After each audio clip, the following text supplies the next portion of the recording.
কাতল মাছের এই তেলটা আমরা অনেক সময় ফেলে দিই। আজকে আমি একটা সুন্দর রেসিপি তৈরি করে দেখাবো, আর এটা কিভাবে পরিষ্কার করতে হয় সেটাও আমার এই ভিডিওতে থাকছে। আসসালামু আলাইকুম, কেমন আছেন সবাই? তো প্রথমে আগে তেলটাকে আমি বের করে নিব। এগুলো কিন্তু সবই এই সাদা অংশ যেগুলো, এগুলো কিন্তু সবই তেল। আর ওই যে যেটা বড়টা আমরা তো পটকা বলি, আমি জানি না আপনারা কে কী বলেন, এটা তো আমরা তরকারির মধ্যেই দিয়ে থাকি। আর কালো রঙের যে অংশটা এটাও বের করে নিতে হবে, এগুলো খেতে কিন্তু খুবই ভালো লাগে। এরপরে আস্তে আস্তে করে সাদা যে তেলগুলো আছে এগুলো বের করে নিতে হবে। আর আমি অনেকে দেখেছি যে পুরোটা ধুয়েই চড়িয়ে দেয়, আসলে ওই যে নাড়ি ভুঁড়ি যেগুলো সেগুলো কিন্তু ফেলে দিতে হয়। আর একটা টান দিলে কিন্তু মোটামুটি সবগুলো বের হয়ে আসে। বাকিগুলো ফেলে দিয়ে এই যে আমি এভাবে করে পরিষ্কার করে নিয়েছি।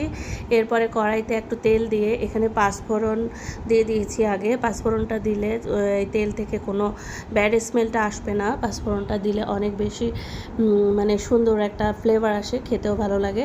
তো যাই হোক, এরপরে আমি একটুখানি টেলে নিয়ে এখানে পেঁয়াজ দিয়ে দিয়েছি। বেশি করে পেঁয়াজটা দিয়ে মানে এখানে একটু ভাজা ভাজা করে নিব।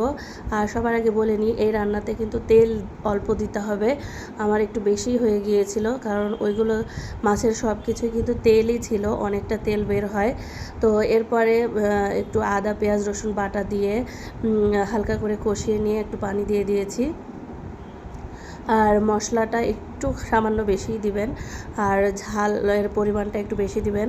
এই রেসিপিটা একটু ঝাল ঝাল হলে খেতে ভালো লাগে।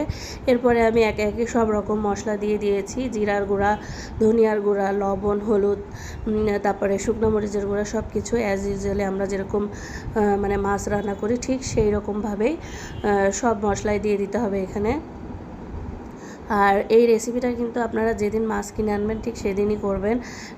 এগুলো মানে ফ্রিজে রেখে দিলে বাসি হয়ে গেলে তখন কিন্তু একদমই ভালো লাগে না খেতে। একদম টাটকা মাছের করলে বেশি ভালো লাগে। আর রুই আর কাতল মাছ এই দুইটা মাছের তেল দিয়ে সাধারণত এই রেসিপিটা করা যায়, অন্য কোনো মাছের তেল দিয়ে করা যায় না। তো যাই হোক, এবারে সব মশলা দিয়ে একটু সামান্য কষিয়ে নিতে হবে। একটু তেলটা যে উপরে উঠে আসছে যখন, আমি কিন্তু এর মধ্যে কাঁচামরিচও দিয়ে নিয়েছি কিছু। দিয়ে এবারে আমি সবগুলো দিয়ে দিব এই মাছের তেলগুলো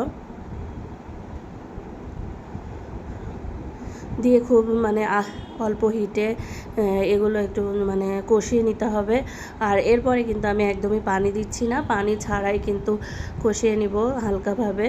আর একদমই কিন্তু আমি মানে চুলার আঁচটা বাড়িয়ে দিই নাই, এই রান্নাটা কিন্তু একটু লো হিটে করতে হবে।